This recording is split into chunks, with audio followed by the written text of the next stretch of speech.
கிறிஸ்துக்குள் பிரியமான தேவனுடைய பிள்ளைகளே, தேவனுடைய திருப்பாதத்தண்டையிலே அமர்ந்து அவருடைய வார்த்தைகளை தியானிக்கும்படியாக தேவன் பாராட்டியிருக்கக்கூடிய இந்த உன்னதமான ஸ்லாக்கியத்திற்காக நான் தேவனை ஸ்தோத்திருக்கின்றேன். தேவன் தன்னுடைய பிரசன்னத்தினால் நம்மை இந்த நாளில் நிறைத்து நம்முடைய உள்ளங்களை திறந்து தன்னுடைய ஆவியின் துணை கொண்டு பரலோகம் நமக்கு பாராட்டி இருக்கக்கூடிய அந்த சத்தியத்தை நமக்கு அருளுபடியாக நம்முடைய சிரங்களை தாழ்த்தி அவருடைய வழிநடத்தலுக்காக சற்று நேரம் நாம் இறைஞ்சி நிற்போம். எங்களை அன்பாக நேசித்து வழிநடத்தும் பரிசுத்தமிக்க பரமபிதாவே, உங்களுடைய தூய நாமம் என்னாலும் மகிமைப்படுவதாக. இதோ இந்த வேளையிலும் உங்களுடைய திரு சமூகத்திலே எங்களை நாங்கள் தாழ்த்துகிறோம், பெருமையாக்குகிறோம். தேவரீர் தாமே எங்களை நீர் ஆட்கொண்டு உங்களுடைய சத்தியத்தினால் நிறைத்து எங்களை அனுப்பும்படியாக கிறிஸ்துவின் நாமத்தினால் வேண்டி சொல்கிறோம் எங்கள் அன்பின் பரிசுத்தமிக்க பரமபிதாவே, ஆமேன். வேதத்தில் ஒரு விசேஷமான இரட்டையர்களை குறித்து நாம் வாசித்திருக்கின்றோம். ஏசா, யாக்கோபு, ட்வின் பிரதர்ஸ். ஏசாவை ஏமாற்றி எதையெல்லாம் அவனுடைய கரத்திலிருந்து பறித்து கொள்ள முடியுமோ அவற்றையெல்லாம் இந்த யாக்கோபு பறித்து கொண்டான்.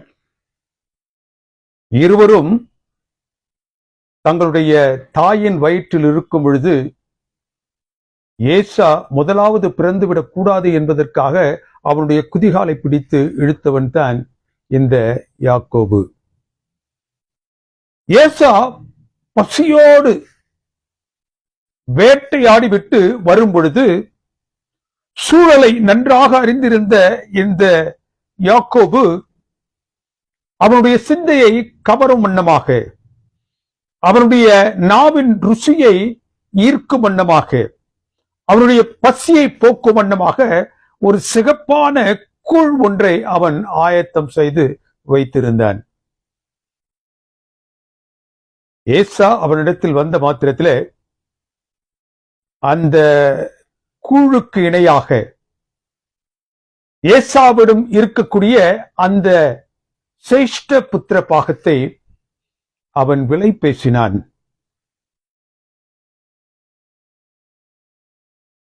அவனது பசியையும் அவன் நாவின் ருசியையும் போக்குவதற்கு அதற்கு இணையாக தன்னுடைய கரத்திலே இருக்கக்கூடிய அந்த கூழை அவன் உயர்த்தி பிடித்தவனாக காணப்பட்டான். எவ்வாறாக ஆபிரகாமிடமிருந்து அந்த சிரேஷ்ட புத்திர பாகம் அவருடைய மகனாகிய ஈசாக்கிடத்திற்கு வந்ததோ அதே போன்று இப்போது ஈசாக்கிடம் இருந்து அவனுடைய தலை மகனாகிய ஏசாவிடம் அந்த சிரேஷ்ட புத்திரம் வந்து சேர வேண்டும். It is the birthright and it is his right. பாரம்பரியமாக தொன்று தொட்டு நடைமுறையில் இருந்த அந்த செயல்பாட்டை இந்த யாக்கோபு மாற்றி போட்டான்.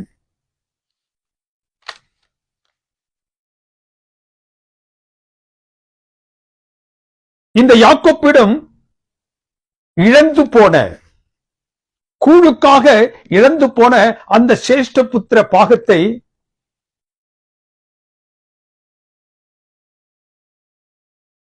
இந்த ஏசா என்னாலும் நினைத்துக் கொண்டிருந்தவனாக இருந்தான்.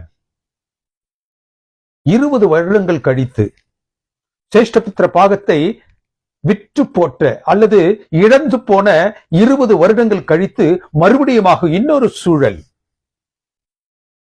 சிரேஷ்ட புத்திர பாகத்தை இழந்த நிலையில் அவன் தவித்து நிற்கும் பொழுது வீட்டினுடைய தலைவன் மாத்திரமே பெற வேண்டிய அந்த குடும்ப ஆசீர்வாதத்தை தகப்பனிடமிருந்து தகப்பன் மரிக்கும் முன்பதாக பெற்றுக்கொள்வதற்கான உரிமையை இந்த ஏசா பெற்ற போதிலும் ஏசாவை போன்று தன்னுடைய தகப்பனை மறுபடியுமாக அவன் ஏமாற்றி எப்படியாக அந்த சேஷ்ட புத்திர பாகத்தை 20 வருடங்களுக்கு முன்பதாக அவன் பெற்றுக்கொண்டானோ அதே போன்று இதையும் அவன் பெற்றுக்கொண்டான். அவன் பெறுவதற்கு பெரும் உதவியாக இருந்தது அவனுடைய தாய் ரெபேக்காள். ஈசாக்கும் ஏசாவும் பேசிக் கொண்டிருந்த அந்த காரியத்தை அவள் தன்னுடைய செவிமடுத்து எந்த நிலையில் அவன் தன்னை அணுகி அந்த ஆசீர்வாதத்தை பெற்றுச் செல்ல வேண்டும் என்ற அந்த முறைமையை அவன் ஈசாக்கு ஏசாவிடம் சொல்லிக் கொண்டிருந்த பொழுது அந்த முறையை இவள் தன்னுடைய காதில் கேட்டு அதை என்ன செய்கின்றால் அந்த ஆசீர்வாதம் யாக்கோப்பை சென்றடைய வேண்டும் என்பதற்காக சதி திட்டம் தீட்டினாள். தேவனுக்கு பிரியமானவர்களே, இந்த யாக்கோபு ஈசாக்கின் சமூகத்தில் இப்பொழுது வந்து நிற்கின்றான். எப்படியாகிலும் அந்த குடும்ப ஆசீர்வாதத்தை தான் பெற்று விட வேண்டும் என்பதற்காக அங்கு வந்து நிற்கின்றான். ஈசாக்கிடத்தில் இப்பொழுது 3 சந்தேகங்கள் எழுந்தது. என்ன சந்தேகம்? முதலாவது சந்தேகம் நேரம் சம்பந்தப்பட்டது. எப்படி நீ இவ்வளவு சீக்கிரத்தில் ஒரு மிருகத்தை வேட்டையாடி என்னுடைய நாவுக்கு இதமாக அதை நீ இவ்வளவு சீக்கிரமாய் செய்து வந்திருக்கின்றாயே, எப்படி?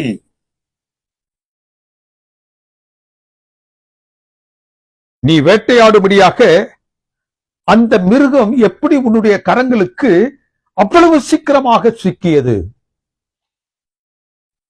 தேவனுக்கு பிரியமானவர்களே, இங்கு அவன் தன்னுடைய சதி திட்டத்தில் தேவனையும் சேர்த்துக் கொள்ளுகின்றான்.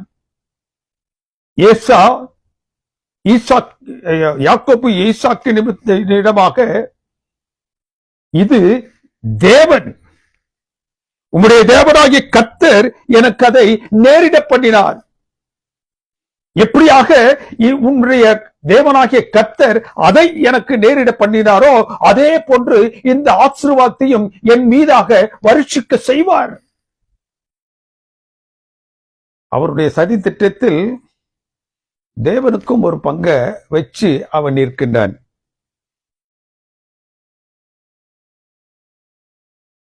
இரண்டாவது அவனுடைய சந்தேகம் வாசனை சம்பந்தப்பட்டது. ஸ்மெல். அவன் அந்த ஏசாவினுடைய ஸ்மெல்லை, அவனுடைய தேகத்திலிருந்து எழக்கூடிய அந்த வாசனையை அவன் அறிந்தவனாக இருக்கின்றான். ஒரு வேட்டை ஆடக்கூடியவனுடைய சரீரத்தில் இருந்து எழக்கூடிய ஒரு ஸ்மெல், அதை ஈசாக்கு நன்றாக அறிந்து வைத்திருந்தான்.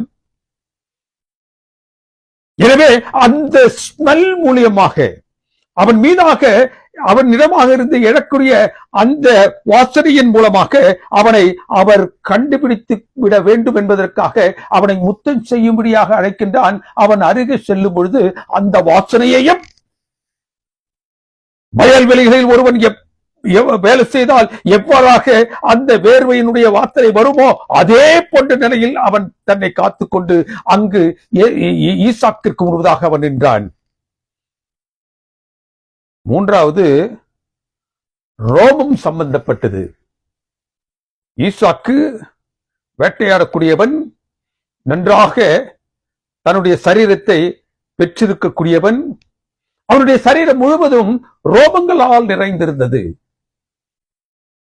யாக்கோப்பும் தன்னுடைய கரங்களை ஆட்டு ரோமத்தால், எங்கெல்லாம் ஒருவேளை தன்னுடைய தகப்பன் தன்னை தொட்டு விடுவார் என்று நினைத்தானோ அங்கெல்லாம் அந்த ஆற்று ரோமத்தை அவன் போற்றியவனாக அங்கு வந்து நின்றான்.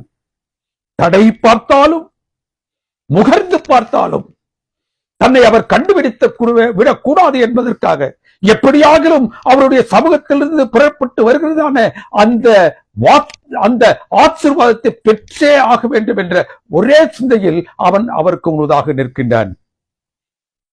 இந்த 3 பரிசோதனைகளுக்கு பிறகு ஈசாக்கு தன் ஆத்துமாவிலிருந்து எழக்கூடிய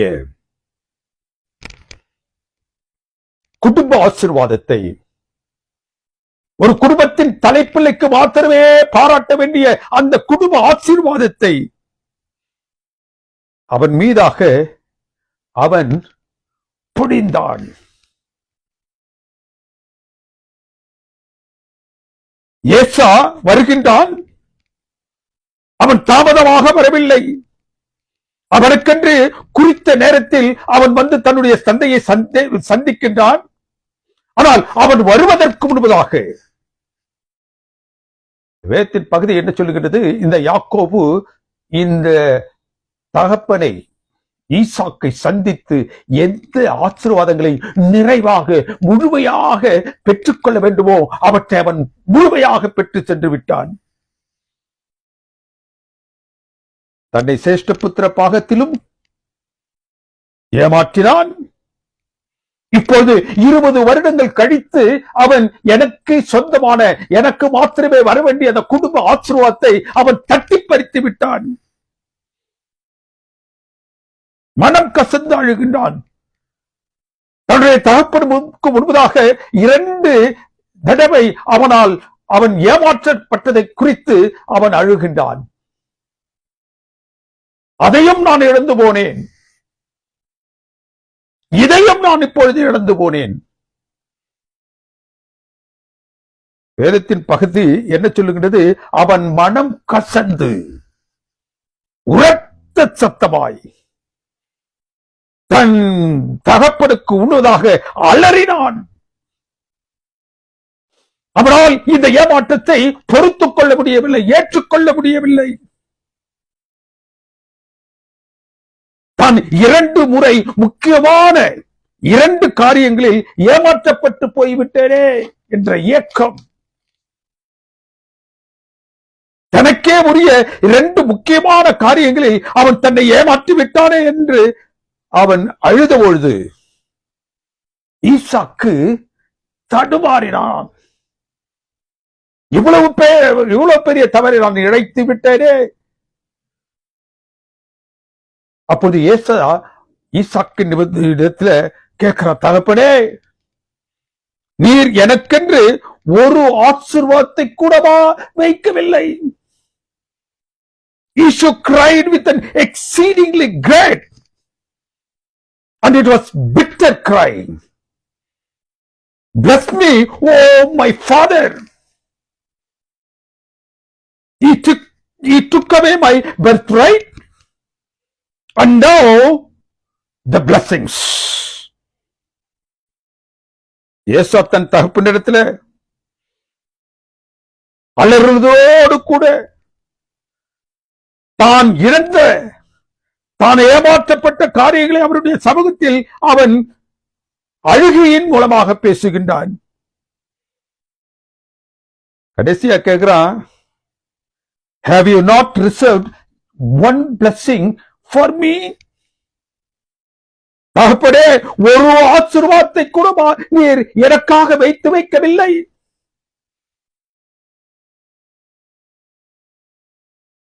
என்ன ஆசீர்வாதம்? அந்த குடும்பத்திற்கான ஆசீர்வாதம்.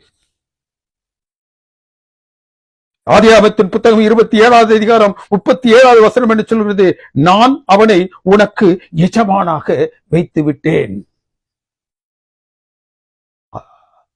யாக்கோபு ஈசாக்கிட்டத்திலிருந்து பெற்றுக்கொண்ட ஆசீர்வாதம், ஏசா இழந்து போன ஆசீர்வாதம். என்ன ஆசீர்வாதம்? நான் அவனை உனக்கு எஜமானாக வைத்தேன். எஜமானாக இருக்க வேண்டியவன் இழந்து அவனுக்கு முழுதாக நிற்கும் பொழுது இங்கு ஈசாக்கு அவனிடத்தில் சொல்லுகின்றார், நான் அவனை உனக்கு எஜமானாக வைத்து விட்டேன். சகோதரர் எல்லாரும் அவனுக்கு வேலைக்காரன் நான் கொடுத்து விட்டேன். அவனை தானியத்தினாலும் திராட்சை ரசத்தினாலும் ஆதரித்து விட்டேன். முக்கியமான குடும்பத்தின் ஆசீர்வாதங்களை நான் அவனுடைய கரத்தில் கொடுத்து விட்டேனே. நீ வருவதற்கு முன்னதாக இந்த ஆசீர்வாதங்களை அவன் நயவஞ்சகமாக என்னிடமிருந்து பெற்று சென்று விட்டானே. நான் என்ன ஆசீர்வாதங்களை அவனிடத்தில் கொடுத்தேனோ அந்த ஆசீர்வாதங்களை என்னால் இனிமேல் திரும்ப பெற முடியாது. கொடுத்ததுதான். ஆகவே அவன் ஆசீர்வாதமாக இருப்பான். ஏசா தன்னுடைய தகப்பனை நோக்கி ஒரே ஒரு ஆசீர்வாதம், அந்த ஒரு ஆசீர்வாதம் உம்முடைய சமூகத்தில் எங்கு இருக்குது என்பதை நீர் ஆராய்ந்து பார்த்து எனக்காக ஒரு ஆசீர்வாதத்தை மாத்திரம் தாரும். அழுகின்றான். அப்போது ஈசாக்கு ஏசாவை நோக்கி பேசுகின்றான் மிகவும் பதஷ்டத்தோடு. அவன் தன்னுடைய மூத்த மகனையும் ஏமாற்றி விட்டான், என்னையும் ஏமாற்றி விட்டான். அவங்கிட்ட ரொம்ப நிதானமாக பேசுகின்றான் ஈசாக்கு. ஏசாவிடத்தில் என்ன சொல்லுகின்றான்? ஆதியாகமத்தின் புத்தகம் 27வது அதிகாரம் 39வது வசனத்துல 3 ஆசீர்வாதங்களை உள்ளடக்கி ஒரே ஆசீர்வாதமாக அவனுக்கு தருகின்றான். என்ன ஆசீர்வாதம்? நேச்சுரல் ரிசோர்ஸ், இயற்கையின் வளம் சார்ந்த ஒரு ஆசீர்வாதம். என்ன சொல்லுகின்றான்? ஏசாவின் இடத்துல உன் வாசஸ்தலம் பூமியின் சாரத்தோடும் உயரே வானத்திலிருந்து இறங்கும் பனியோடு இருக்கும். Your dwelling shall be of the fatness of this earth and the dew of heaven above. உன்னுடைய ஆசீர்வாதம் எப்படி இருக்குமா? Fatness from earth and dew from heaven above. நீ இருக்கக்கூடிய இடம் பூமி செழுமையாக கொழுமையாக எல்லா விதமான இயற்கை சத்துவத்தோடு வளத்தோடு நீ இருக்கக்கூடிய இடம் இருக்கோ. உனக்கு நீர் வேண்டும் என்றால் மழை அவசியம் இல்லை. நான் என்ன செய்ய போகின்றேன்? உனக்கு வானத்தின் பனியை. மழை எப்படி வருது? அந்த பனி மலைகள் மீதாக படிந்து உருகி நீராக ஆறாக அது பெருக்கெடுத்து வரும். மழை எப்படி? அந்த நீர் மறுபடியும் என்ன செய்யும்? இவாப்ரேஷன் மூலமாக அது என்ன செய்யும்? மேலே எடுத்துக்கொள்ளப்பட்டு மறுபடியும் பனியாக மலையில் மறுபடியும் இதா வரும். இதான் சைக்கிள். இங்கு என்ன ஒரு ஆசீர்வாதத்தை ஏசாவிற்கு அவன் கொடுத்த முதல் அந்த ஆசீர்வாதத்தில் உள்ளடக்கினான் என்றால், பூமியின் செழுமை உங்ககிட்ட இருக்கோ. நீ அந்த மழைக்காகவும் மேகத்திற்காகவும் மழைக்காகவும் காத்திருக்க வேண்டாம். ஏனென்றால் பரலோகத்தின் பனி நேரடியாக என்ன செய்யும்? உன் மீதாக விழும். Fatness of earth and the dew from heaven. என்ன ஒரு மகத்தான ஆசீர்வாதம்! என்ன ஒரு செழுமை கடுத்த மகத்தான ஆசீர்வாதம்! நீ இருக்கக்கூடிய பூமியின் கொழுமை, வானத்திலிருந்து பரலோகம் பாராட்டக்கூடிய பனி, இவற்றுக்கு மத்தியிலே வறட்சி என்று சொல்லக்கூடிய ஒன்றையும் நீ காணாதிருப்பாய். நீ இருக்கும் இடத்துல பஞ்சமும் பசியும் இருக்காது. ஏசாவிற்கு ஈசாக்கு கொடுத்த அந்த கடைசி அந்த ஆசீர்வாதத்துல இரண்டாவது எதை வைத்திருந்தார் என்றால் ஸ்பிரிச்சுவல் ஹெரிட்டேஜ், ஆன்மீக பாரம்பரியம். உன்னுடைய பாரம்பரியம் எப்படி இருக்கும் என்றால் ஆன்மீகத்தினால் ஆசீர்வதிக்கப்படும். தேவனுக்கும் உனக்கும் இருக்கக்கூடிய உறவு. நீ எவ்வளவு தூரத்திற்கு விலகி சென்றாலும் உன்னை மறுபடியும் சேர்த்தடைக்கும். You will be caught up again by the Lord. However the way you go away from the Lord. Spiritual heritage was the second blessing. மூன்றாவதாக, by your sword you shall live. நீ உன்னுடைய பட்டயத்தினால் பிழைப்பாய். உனக்கு வெற்றி வேண்டும் என்பதற்காக நீ மற்றவரிடத்தில் போய் கெஞ்ச வேண்டியதில்லை. You don't need to go to any other force or power to help you out in your crisis. நீ உன்னுடைய சொந்த பட்டயத்தினால், உன்னுடைய சொந்த பட்டய வீரியத்தினால், வல்லமையினால் என்ன செய்வாய்? உன்னுடைய எதிரிகளை மேற்கொள்வாய். By your sword you shall live. என்ன அற்புதமான ஆசீர்வாதம்! உன்னை யாரும் மேற்கொள்ள முடியாது. You shall live as a warrior. மூன்றாவது ஆசீர்வாதம், அவனுக்கு கடைசியாக கொடுத்த அந்த ஒரு ஆசீர்வாதத்தில் இந்த மூன்று ஆசீர்வாதங்களையும் ஈசாக்கு அவனிடத்தில் கொடுத்திருந்தார். நேச்சுரல் ரிசோர்ஸ், இயற்கை வளம், ஸ்பிரிச்சுவல் ஹெரிட்டேஜ், ஆன்மீக பாரம்பரியம், எதிரிகள் மீதான வெற்றி. மூன்றாவதாக இந்த ஏசாவிற்கு ஈசாக்கு பாராட்டிய அந்த அந்த ஆசீர்வாதத்துல இரண்டாவது பகுதி, the second part of his blessings. அவர் என்ன சொல்றாரு ஏசாவிடத்துல? இந்த ஆசீர்வாதங்கள் உனக்கு இருந்தாலும், நான் இன்றைக்கு உனக்கு பாராட்டி இருக்கக்கூடிய இந்த மேலான ஆசீர்வாதங்கள் உன்மேல் கொடுக்கப்பட்டிருந்தாலும், உன் கழுத்தில் யாக்கோபின் நுகத்தடி எப்பொழுதும் இருக்கும். நான் அவனை உனக்கு எஜமானாக வைத்து விட்டேன். சகோதரர் யாவரும் அவர்களை சேவிப்பார்கள். அவருக்கு வேலைக்காரர்களாக இருப்பார்கள். அவரது நுகத்தடி, அவருடைய வல்லமையான நுகத்தடி, அவருடைய பாரமான கரம் உன்னுடைய கழுத்தில் எப்பொழுதும் இருக்கும். His yoke will be in your neck always. நீ அவனுக்கு அடிமைப்பட்டு இருப்பாய்.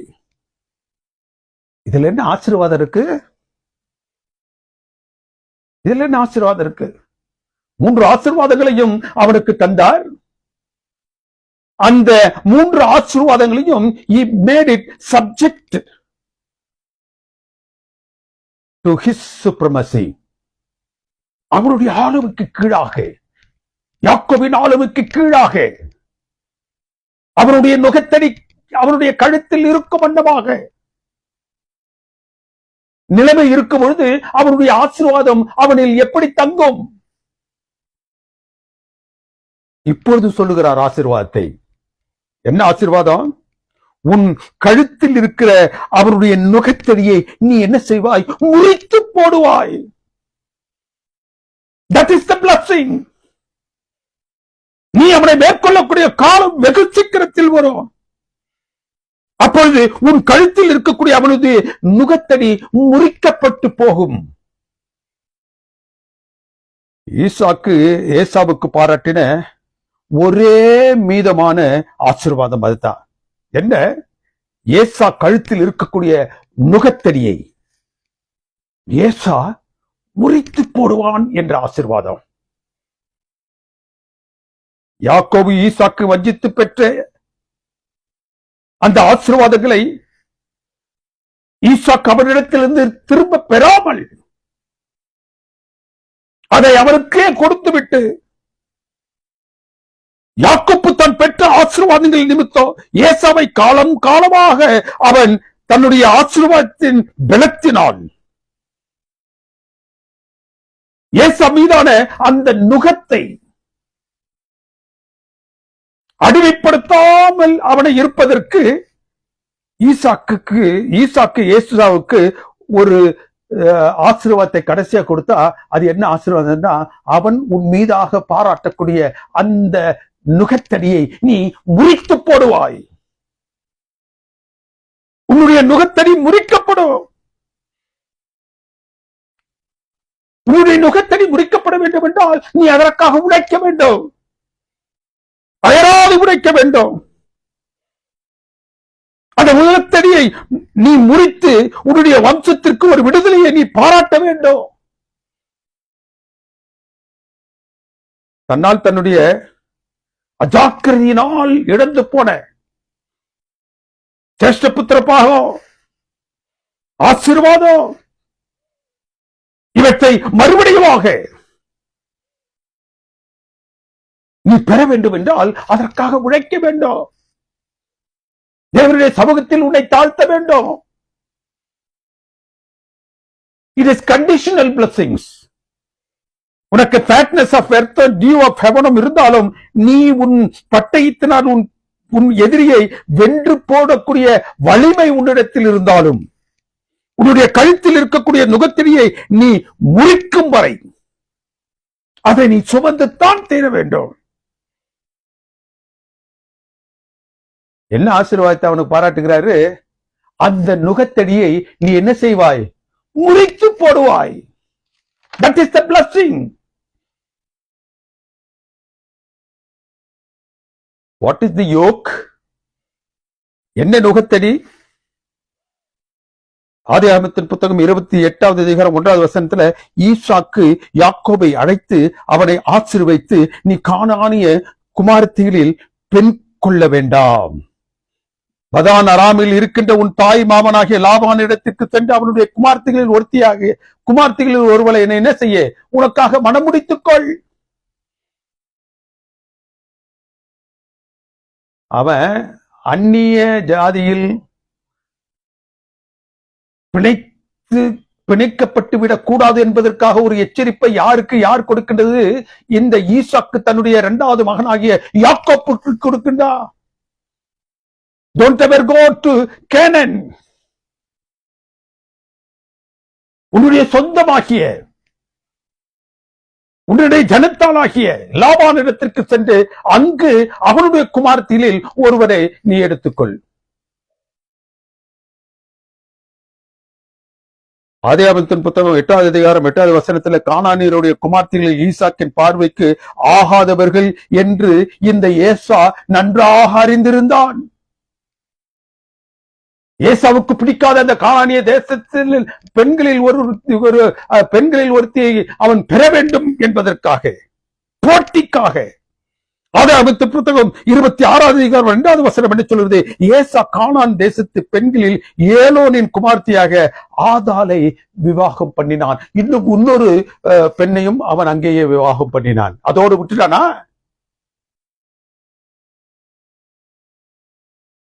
இஸ்மவேலின் குமார்த்தியாக பஸ்மத்தாயும் அவன் விவாகம் பண்ணினான். எல்லாம் வெளியே. தேவனுக்கு பிரியமானவர்களே, நீ எவ்வளவு தூரம் வெளியே போனாலும் நான் என்ன செய்ய உன்னை விட மாட்டேன். அதான் spiritual, the blessing of spiritual heritage.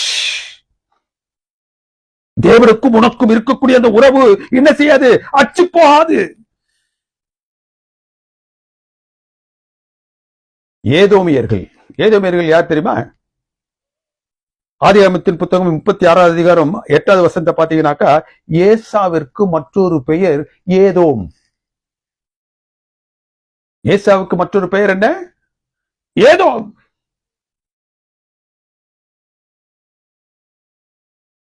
அந்த ஏதோமியர்கள் அவன் வழி வந்தவர்கள். இந்த ஏதோமியருடைய சரித்திரத்தை நாம் பார்த்தோம் என்றால், அவர்கள் அதிகப்படியான நாட்கள் இஸ்ரவேல் சந்ததியினுடைய அவர்களுடைய ஆளுமைக்கு கீழாகத்தான் இருந்தார்கள், அடிமைப்பட்டிருந்தார்கள். இஸ்ரவேலர்களுக்கு ஏதோமியர்கள் அடிமைப்பட்டிருந்தார்கள். தேவனுக்கு பிரியமானவர்களே, ஏதோமியர் சுதந்திரமாக வாழ்ந்து கொண்டிருந்த பொழுது, அடிமை பெறுதலுக்கு முன்பதாக, 1 சாமுவேல் புத்தகம் 14வது அதிகாரம் 47வது வசனம், சவுல் தன் ராஜ்யத்தை பெற்ற மாத்திரத்திலே தன் சத்துருக்களை மோவாப், அம்மோன் போன்ற சத்துருக்களோடு சேர்த்து ஏதோமியரையும் அடக்கி தன்னுடைய ஆளுமைக்கு கீழாக அவன் கொண்டு வந்தான். 2 சாமுவேல் 8:14 என்ன சொல்றது? தாவீது அவர்களை தன்னை சேவிக்கும்படியாக, தங்களுக்கு அடிமையாக சேவகம் செய்யும்படியாக அவனுக்கு அவர்களை கீழ்ப்படுத்தினான். They were conquered by Saul, subdued by David and repressed by Solomon.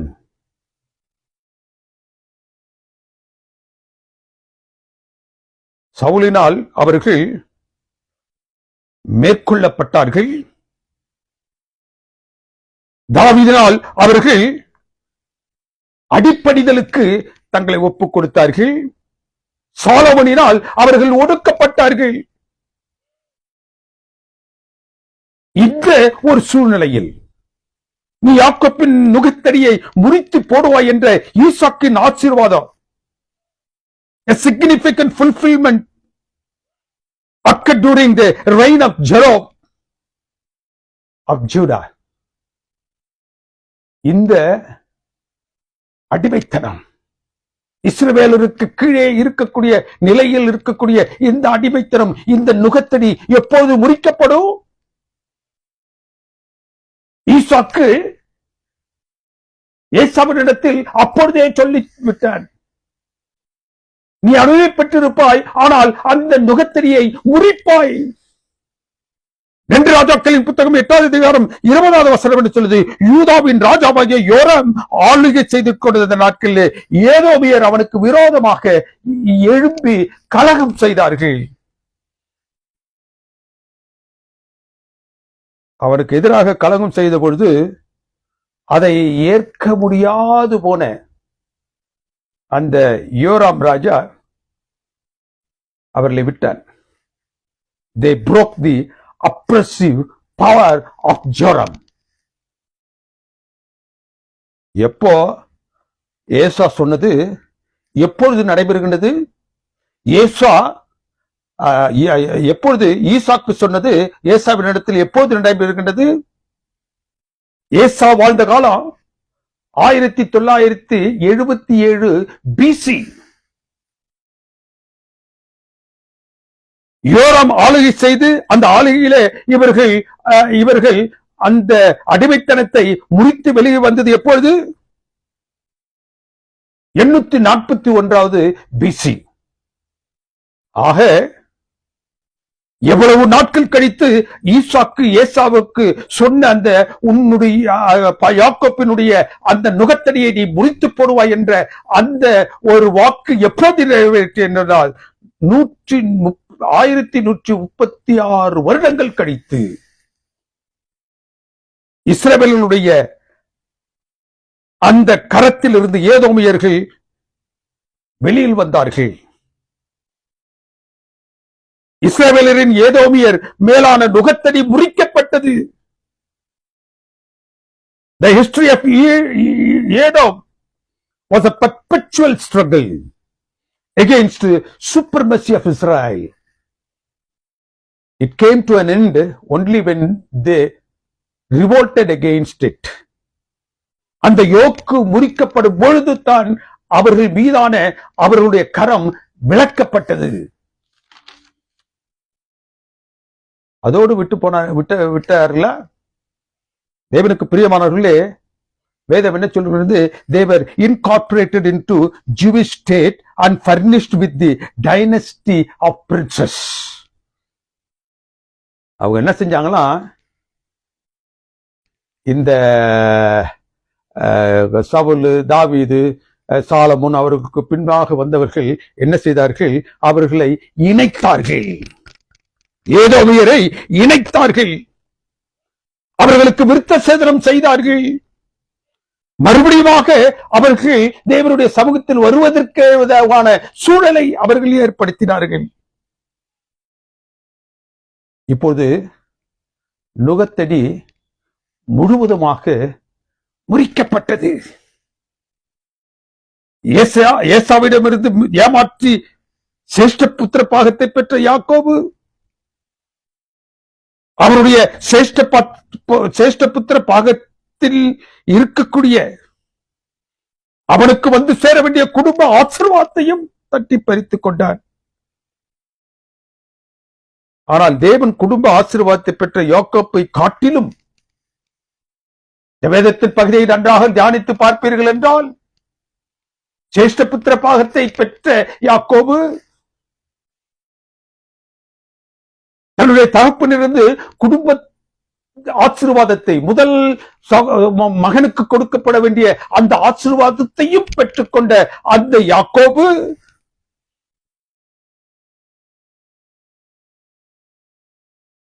தேவனுக்கு பிரியமானவர்களே, அவனை காட்டிலும் ஏசா அதிகமாக ஆசீர்வதிக்கப்பட்டிருந்தான். ஒரே ஆசீர்வாதத்தை பெற்ற ஏசா சகல ஆசீர்வாதங்களையும் பெற்றிருந்த யாக்கோப்பை காட்டிலும் அதிகப்படியாக அவன் ஆசீர்வதிக்கப்பட்டிருந்தான். ஒவ்வொரு 20 வருட முடிவிலும் ஒவ்வொரு விதத்தில் ஏசாவை ஏமாற்றிய இந்த யாக்கோபு லாபான் இடத்துல போய் 14 வருஷம் அடிமை தொழிலை செய்கின்றான். மீதமுள்ள 6 வருடங்கள் அவன் தனக்காக சேர்த்துக் கொள்ள வேண்டிய உடைமைகளை சேர்த்துக் கொள்ள வேண்டும் என்பதற்காக மறுபடியும் அடிமை தொழிலை செய்கின்றான். 20 வருடங்கள். சிரேஷ்டபுத்திர பாகத்தை பெற்ற பிறகு 20 வருடம் கழிச்சு குடும்ப ஆசீர்வாதத்தை பெற்றுக்கொண்டான். இப்பொழுது 20 வருஷம் கழிச்சு அங்கிருந்து என்ன செய்யறான்? பெத்தேலில் அவன் தேவனுக்கு முன்பதாக ஒரு கல்லை வச்சு ஜெபிக்கும் பொழுது, நான் மறுபடியுமாக என்னுடைய தகப்பனிடத்தில் சேரும் பொழுது என்று ஜெபிக்கின்றான். இப்பொழுது அடுத்த 20 வருஷம் கழிச்சு இப்போது தன்னுடைய தகப்பனை காணும்படியாக அவன் தன்னுடைய குடும்பத்தோடு செல்லும் பொழுது அங்கு ஏசா 400 பேர்களோடு அவனை எதிர்கொண்டு வருகின்றான் என்று சொன்ன மாத்திரத்தில் தானே ஏசாவுடைய கருத்திலிருந்து தன்னை காத்துக் கொள்ள வேண்டும் என்பதற்காக அவனுக்கு என்ன செய்யறான்? பரிசு பொருட்களை அனுப்புகின்றான். அதை தன்னுடைய பணியாட்களின் மூலமாக அனுப்புகின்றான். தன்னுடைய பந்தைகளையும் தனக்குண்டான ஆஸ்திகளையும் இரண்டாக பிரித்து ஒரு பகுதி இந்த பக்கமும் ஒரு பகுதி இன்னொரு பக்கமாக அனுப்புகின்றான். ஏனென்றால் ஒரு பகுதி அவனால் அழிக்கப்பட்டு விட்டது, அழிக்கப்பட்டு போனாலும் இன்னொரு பகுதியை வைத்து தான் வாழ்ந்து கொள்ள வேண்டும் என்பது அவ்வளவு தூரத்திற்கு இந்த யாக்கோப்பிற்கு ஏசாவின் மீதாக பயம்.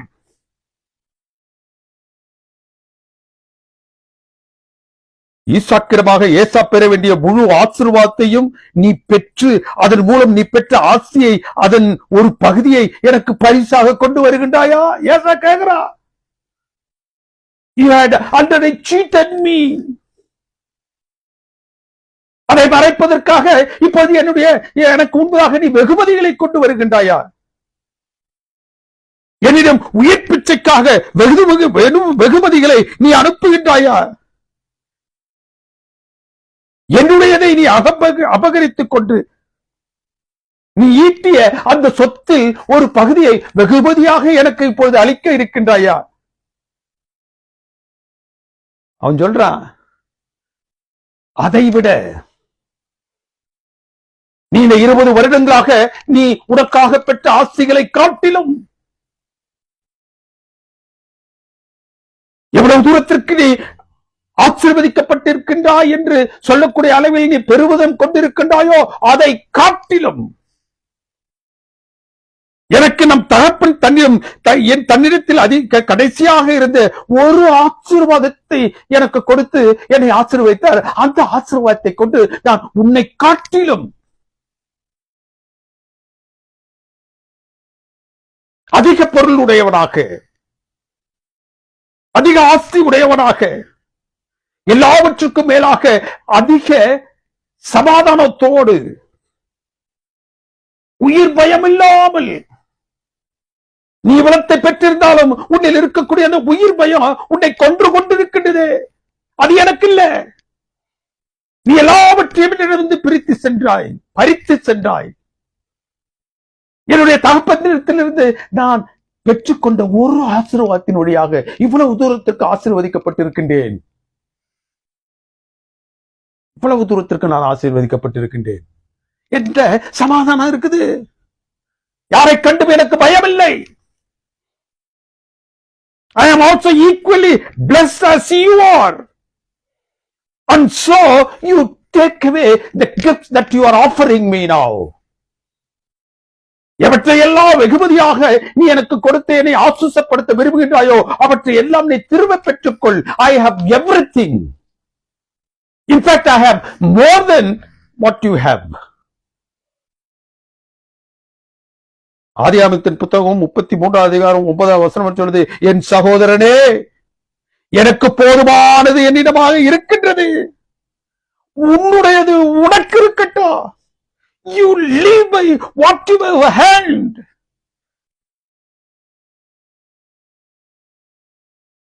பதினோராவது வசனம் என்ன சொல்லுகின்றது?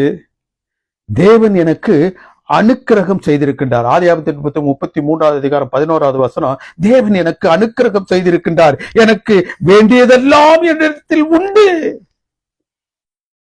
எவையெல்லாம் எனக்கு தேவை என்று என் தேவன் ஆசித்தாரோ அவற்றை எல்லாம் என் தேவன் எனக்கு கொடுத்திருக்கின்றார்.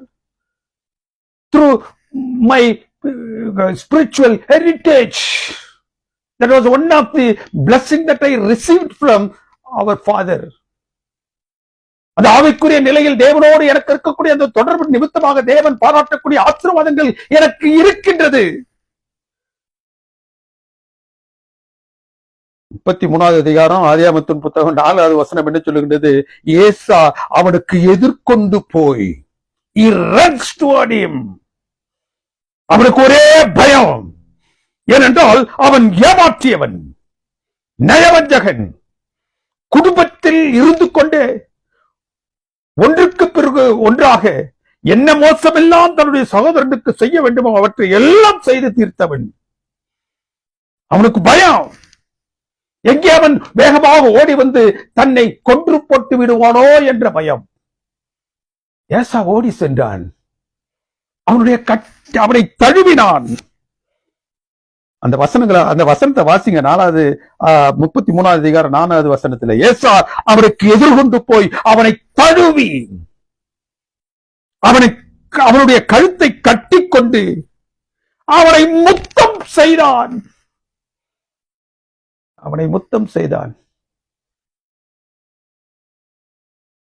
தன்னுடைய தகப்பன் முத்தம் செய்யும் பொழுது எந்த ஏசாவை போன்று அவன் தன்னுடைய வாசனையை கொடுக்க வேண்டுமோ அந்த வாசனையை கொடுத்தான். எல்லாவற்றையும் அவனுக்கு விரோதமாக செய்த நிலையிலும் எந்த முத்தத்தினால் அவன் ஏசாவுடைய ஆசீர்வாதத்தை தட்டி பறித்து சென்று விட்டானோ அதே முத்தத்தை எவன் தன்னுடைய தகப்பனிடத்திலிருந்து இழந்தானோ அந்த முத்தத்தை எவனொருவன் தன்னை ஏமாற்றி போட்டானோ அந்த அவனுக்கு அந்த முத்தத்தை யார் தரா? ஏசா தரா, யாக்கோப்பிற்கு தருகின்றான். இந்த கெட்டகுமாரன் கதையக்காரராக இயேசு கிறிஸ்து சொன்னது இப்போ நினைப்புக்கு வருகின்றது. போயிட்டான், தகப்பனுடைய அந்த சமூகத்தை விட்டு அந்த கெட்ட குமாரன் போயிட்டான். வேண்டாம் என்று ஒதுக்கி தள்ளி போய்விட்டான். எங்கெல்லாம் சுற்றித் திரிய வேணுமோ அங்கெல்லாம் சுற்றித் திரிந்தான். மறுபடியும் அவன் தன்னுடைய தகப்பனை நாடி வரும் பொழுது அந்த தகப்பன் அவன் எப்படி போனான்றதெல்லாம் பார்க்கல, எதையுமே அவன் காணவில்லை. He was only looking at his coming. அவன் மறுபடியும் வேண்டிடத்தில் வந்திருக்கின்றானே, அதே மனோபாகம் தான் இந்த ஏசாவிற்கும். He is coming back to me. He is coming back to me. அவன் செய்தது அந்த நாட்களில் தவறை அவன் உணர்ந்தானோ இல்லையோ, அந்த தவறை மன்னிப்பதற்கு நான் ஆயத்தமாக இருக்கின்றேன். யாக்கோப்பின் வெகுமதிகளை ஏசா பெற்றுக்கொள்ளவில்லை. யாக்கோப்பினுடைய வெகுமதிகள் ஏசாவை பாசிஃபை பண்ண முடியவில்லை. அந்த வெகுமதிகள் அவனை ஈர்க்கவில்லை. அதற்கு பதிலாக ஏசாவிடம் இருந்த அந்த மன்னிக்கும் சுவாபம் அவர்கள் இருவரையும் இணைச்சிச்சு. யாக்கோப்பின் வெகுமதிகளினால் அல்ல, ஏசாவினுடைய மன்னிக்கும் சுவாபத்தினால் இருவரும் இணைக்கப்பட்டார்கள். யாக்கோப்பு தட்டி பறித்த சேஷ்ட புத்திரத்தினாலும் அல்ல, அவன் ஏமாற்றி தன்னுடைய தகப்பனிலிருந்து பெற்று சென்ற அந்த ஆசீர்வாதத்தினாலும் அல்ல. அவைகள் அனைத்தும் தேவனுடைய பார்வையில் they become immaterial.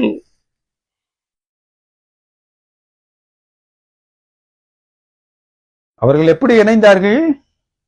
ஏசாவில் இருந்த அந்த மன்னிக்கும் சுவாபத்தினால் இணைந்தார்கள்.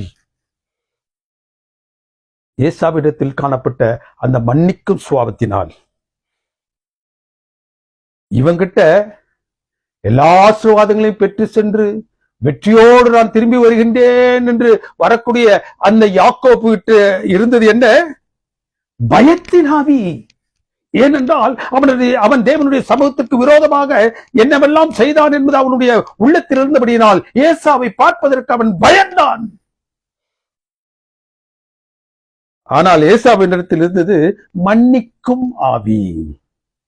மன்னிக்கும் ஆவி. தேவனுக்கு பிரியமான தேவனுடைய பிள்ளைகளே, ஏன் யாக்கோபை தேவன் ஆசீர்வதித்து பிரத்யேகப்படுத்தினார்? இஸ்ரவேல் சந்ததி உண்டாக்கப்பட வேண்டும் என்றால் அந்த சந்ததி உருவாக்கப்பட வேண்டும் என்பதற்கு அந்த யாக்கோபு இப்பொழுது ஆயத்தமாகின்றான். ரெபெக்கா தன்னுடைய பங்களிப்பு செய்கிறார். சேஷ்டபுத்திர பாகத்தை இளையவனாகிய தன் யாக்கோப்பிற்கு பெற்றுத்தர அவள் தாய் ரெபெக்காள் குறுக்கு வழியில் அவனுக்கு உதவி செய்கின்றாள். அந்த குடும்ப ஆசீர்வாதங்களை அவன் பெற்றுக்கொள்ள வேண்டும் என்பதற்காக அவன் என்ன செய்கின்றார்? ஏசாவும் ஈசாக்கும் பேசிக் கொண்டிருந்ததை ஓட்டு கேட்டு அதை அவள் என்ன செய்தார்? இவன் அந்த ஆசீர்வாதத்தை பெற்றுக்கொள்ள ஒண்ணுமாக ஒரு பெரிய திட்டத்தை வகுத்து அதிலும் வெற்றி பெறுகின்றாள். யாக்கோப்புக்கு உதவி செய்யறாங்க, அம்மா உதவி செஞ்சிட்டாங்க. இப்போது அப்பா அவர் என்ன செய்கிறார்? யாக்கோப்பை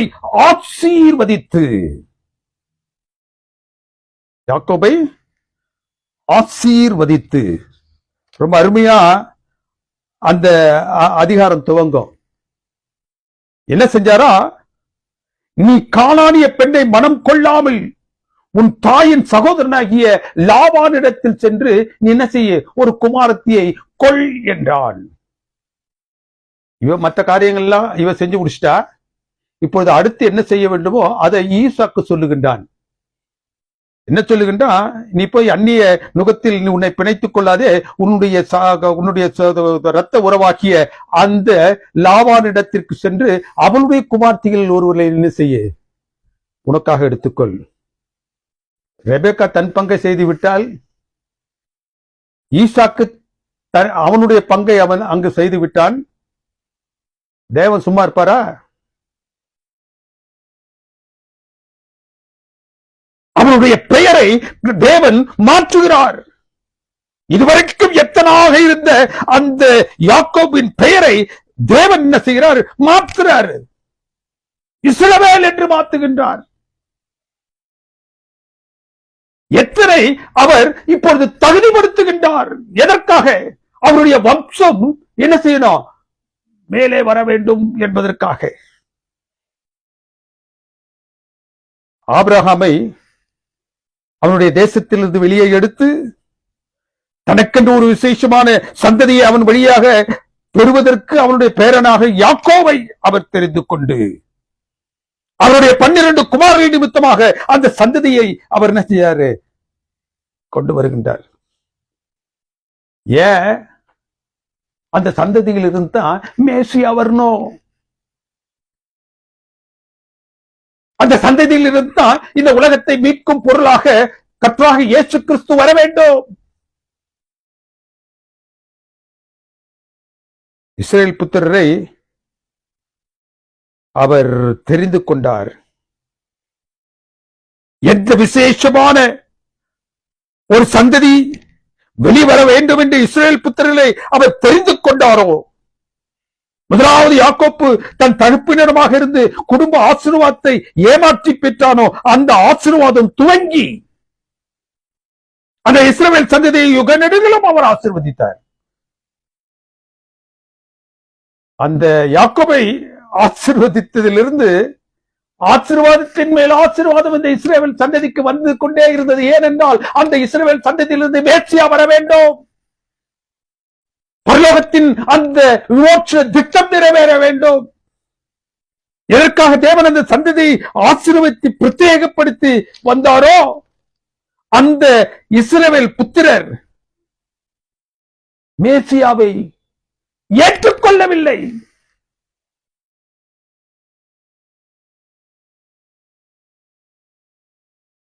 யுகநெடுகிலும் அவர்களுக்கு அரணாக இருந்து பலமாக இருந்து எதிரிகள் மத்தியில் வெற்றியை பாராட்டி அவர்கள் எங்கு சென்றாலும் தன்னுடைய சட்டையின் கீழ் இருக்கும் வண்ணமாக பல்வேறு நிலைகளில் இருந்து அடிமைத்தனத்தில் இருந்து அவர்களை மீட்டெடுத்து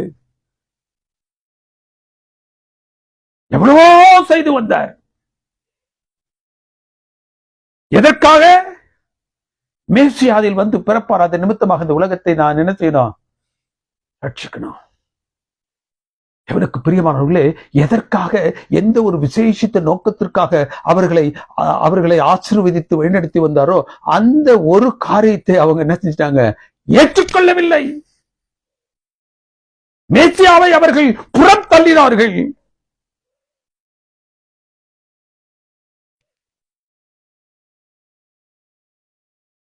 தேவனுக்கு பிரியமானவர்களே, ஈசாக்கை ஏமாற்றி பெற்ற குடும்ப ஆசீர்வாதம் துவங்கி யுக நெடுகிலும் தேவனுமாக இருந்து பெற்ற விசேஷித்த ஆசீர்வாதங்கள், பாதுகாப்பு அனைத்தையும் அவர்களிடத்திலிருந்து இப்போது விலக்கிட்டாரு.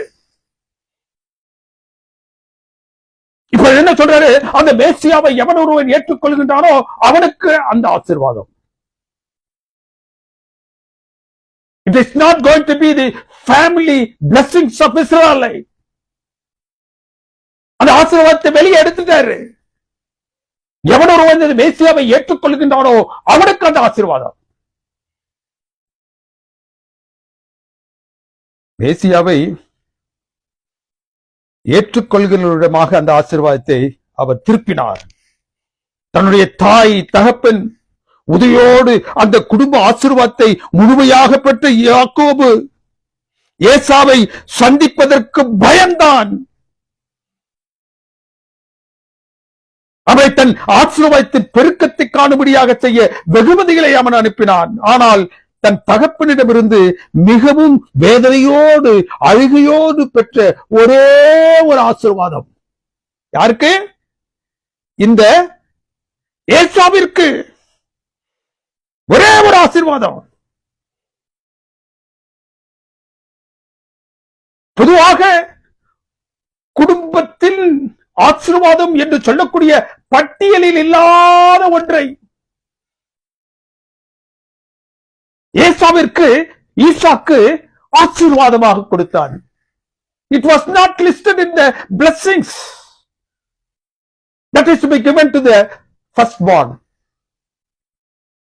ஒன்றுமே இல்ல அவன் கருத்துல. அவனை ஆசீர்வதிப்பதற்கு ஈசாக்கின் கரத்தில் ஒன்றுமே இல்லை.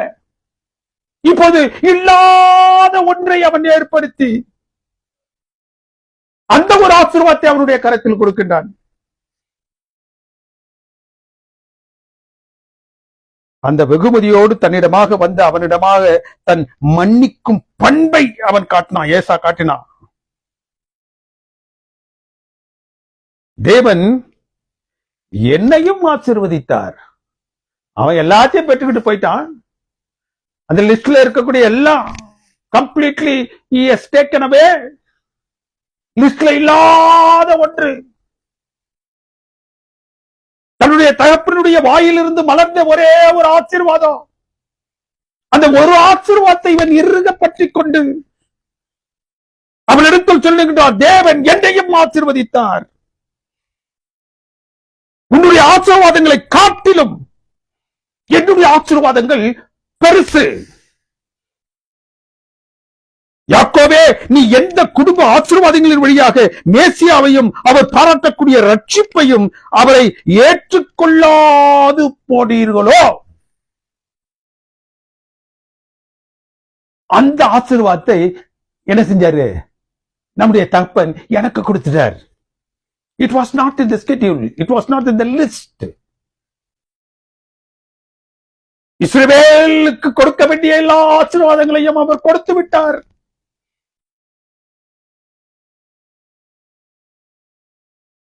ஈசாக்கு தன்னிடமாக வைத்திருந்த, நான் அழுத பொழுது அவர் என்னுடைய கரத்தில் கொடுத்தது எந்த ஆசீர்வாதம் தெரியுமா? ரட்சிப்பு. உலக பிரகாரம் எல்லா ஆசீர்வாதங்களையும் உனக்கு கொடுத்துட்டாரு. உன்னிடத்திலிருந்து புறப்பட வேண்டிய மேசியா உன்னிடத்தில் புறப்படுவார் என்ற வினோதமான ஒரு ஆசீர்வாதத்தை அதில் வைத்திருந்தார். நீ அதை ஏற்றுக்கொள்ளாது போனதுனால எல்லாம் போச்சு உனக்கு. என் கரத்துல அந்த லிஸ்ட்லயே இல்லாத ஆசீர்வாதம் ஒண்ணு இருந்துச்சு. அந்த ஆசீர்வாதத்தை என்ன கொடுத்த, அதுதான் ரட்சிப்பு என்று சொல்லக்கூடிய ஆசீர்வாதம். எவர்கள் எல்லாம் ஏமாற்றப்பட்டு போனார்களோ, எவர்கள் எல்லாம் தேவனுடைய சமூகத்தை விட்டு பின்வாங்கி போனார்களோ, எவர்களுக்கெல்லாம் புரியாத புதிதாக இருக்கக்கூடிய நிலையில் இருக்கின்றதோ, அவர்களுக்கு இந்த உலகத்தின் திக்குகள் எங்கும் அவரை அறியாது இருக்கக்கூடிய அவர்களுக்கு அவர்களை சென்றடையும்படியாக பரலோகம் பாராட்டக்கூடிய விசேஷித்த ஆசீர்வாதம் ரட்சிப்பு. அந்த ரட்சிப்பை தான் லிஸ்ட்ல இல்லாத அந்த ஆசீர்வாதத்தை தான் ஈசாக்கு அந்த அழுது புலம்பி இழந்து எல்லாவற்றையும் இழந்து தவிக்கக்கூடிய, எனக்கு ஒன்றுமே இல்லையே, எல்லாவற்றையும் பறித்துக் கொண்டு போய்விட்டார்களே என்று மனம் கசந்து தேவனுடைய பரிசுத்த பாதத்தண்டையில் இருக்கக்கூடிய அந்த ஏசாவிற்கு அவன் கொடுத்தான் இந்த ஒரு ஆசீர்வாதம். தேவனுக்கு பிரியமானவர்களே, அந்த ஒரு ஆசீர்வாதத்துக்காகத்தான் இந்த ஆசீர்வாதங்களை யாக்கோப்பிற்கு கொடுத்து யுக நெடுகிலும் தேவன் அவர்களை ஆசீர்வதித்து வந்தார். யுக நெடுகிலும் தேவனை ஆசீர்வதித்து எந்த ஆசீர்வாதத்தை கொண்டு இந்த உலகத்தை அவர்கள் ரட்சிக்க முடியுமோ, உலகத்தை தேவனுடைய திரு பாதத்தண்டையிலே கொண்டு வர முடியுமோ, அந்த ரட்சிப்பை அவர்கள் இழந்து போனார்கள். மேசியாவை அவர்கள் வெறுத்ததினால். மேசியாவை எவர்கள் எல்லாம் ஏற்றுக்கொண்டார்களோ அவர்களுக்கெல்லாம் அந்த ரட்சிப்பு பாத்தியமாகி போனது. ஏசாவினுடைய கரத்தில் ஈசாக்கு கொடுத்த அந்த ஆசீர்வாதம் ரட்சிப்பு.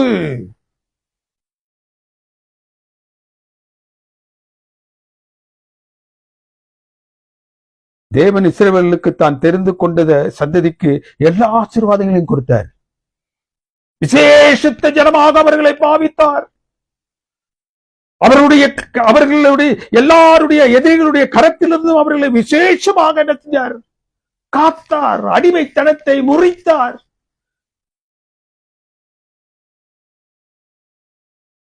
என்னென்ன அற்புதங்களை எல்லாம் செய்ய வேண்டுமோ அவருடைய வாழ்க்கையில் அவை அனைத்தையும் செய்தார். தேவனுக்கு பிரியமானவர்களே, ஆனால் அவர்கள் எதை பெற்றுக்கொள்ள வேண்டுமோ, எதன் மூலமாக அவர்கள் ஆசீர்வதிக்கப்பட முடியுமோ, உண்மையிலேயே எதன் மூலமாக அவர்கள் ஆசீர்வதிக்கப்பட வேண்டுமோ அந்த ஆசீர்வாதத்தை அவர்கள் இழந்து போனார்கள். மேசியாவை அவர்கள் ஏற்றுக்கொள்ளாததினால். ஏசா போன்று வழி விலகி போனவர்களுக்கு, ஏசா போன்று ஏமாற்றப்பட்டவர்களுக்கு, ஏசா போன்று நயவஞ்சகத்தினால் மேற்கொள்ளப்பட்டவர்களுக்கு, நேசா போன்று பரிதபிக்கப்பட்ட சூழ்நிலையில் அழுது தேவனுடைய சமூகத்தில் சென்று தேவனே என்னை ஆசீர்வதியும் என்று கேட்கக்கூடிய உங்களுக்கும் எனக்கும் தேவன் தன்னுடைய கரத்தில் ஒரு ஆசீர்வாதத்தை வச்சிருக்காரு. இட் இஸ் நாட் லிஸ்டட்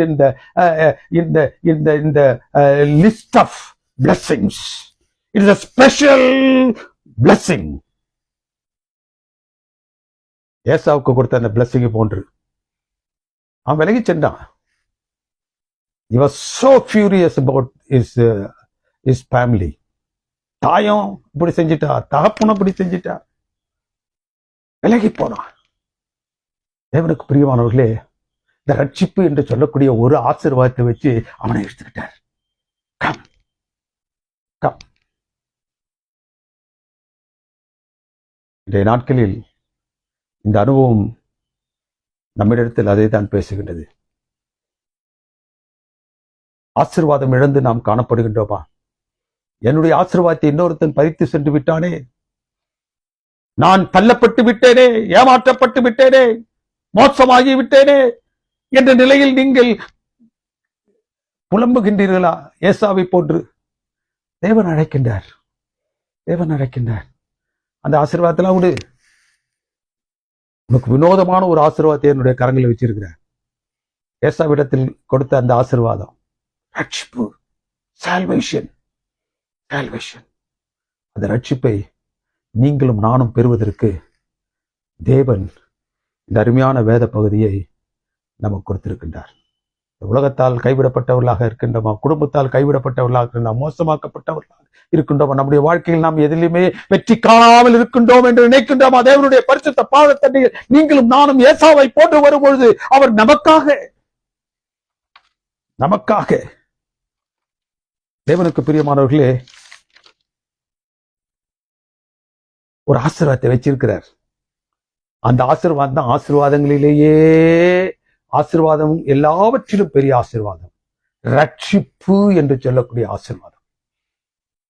அதை தருவதற்கு தேவன் சித்தமாக இருக்கின்றார். அதை பெறுவதற்கு நான் சித்தமாக இருக்கின்றோமா? தேவன் உங்களை ஆசீர்வித்து வழிநடத்துவாராக. எங்களை அன்பாக நேசித்து வழிநடத்தும் பரிசுத்தமிக்க பரம்பிதாவே, உங்களுடைய தூய நாமம் என்னாலும் மகிமைப்படுவதாக. இந்த பரிசுத்தமான வேலையிலே, இந்த பரிசுத்தமான வார்த்தைகளை நாங்கள் கேட்டு எங்களுடைய வாழ்க்கையில் தேவரீர் எவ்வாறாக இந்த ரட்சிப்பின் பாதையில் நீர் எங்களை அழைத்திருக்கின்றீர், எவ்வாறாக ஏசாவுக்கு நீர் பாராட்டியது போன்று ஒரு வினோதமான ஆசீர்வாதத்தை எங்களுக்கு நீர் வைத்திருக்கின்றீர். ரட்சிப்பு என்று சொல்லக்கூடிய மகா உன்னதமான ஆசீர்வாதத்தை எங்களை போன்றோருக்கு நீர் வைத்திருக்கின்றீர் என்பதற்காக நன்றி செலுத்துகின்றோம். எங்களை தாழ்த்துகிறவையா உடைய திரு சமூகத்தில் படைக்கின்றோம். இந்த சத்தியத்தை ஆங்காங்கு பல்வேறு இடங்களிலிருந்து கேட்டுக்கொண்டிருக்கக்கூடிய பிள்ளைகள் ஒவ்வொருவரோடும் நீர் பேசி இந்த ரட்சிப்பின் பேழைக்குள்ளாக அவர்கள் தங்களை இணைத்து உடைய நாள் வரும் அந்த வேலையில இதோ இவருக்காக காத்திருந்தவருடைய ரட்சிப்பிலே கலிக்குருவோம் என்று சொல்லக்கூடிய கூட்டத்தவருடைய நாங்கள் அனைவரும் காணப்படக்கூடிய பெரும் பாக்கியத்தை நீர் எங்கள் ஒவ்வொருவருக்கும் தந்ததுவர் கிறிஸ்துவின் நாமத்தினால் ஜெபிக்கின்றோம் எங்கள் அன்பின் பரிசுத்த மிக்க பரமபிதாவே. ஆமேன். ஆமேன்.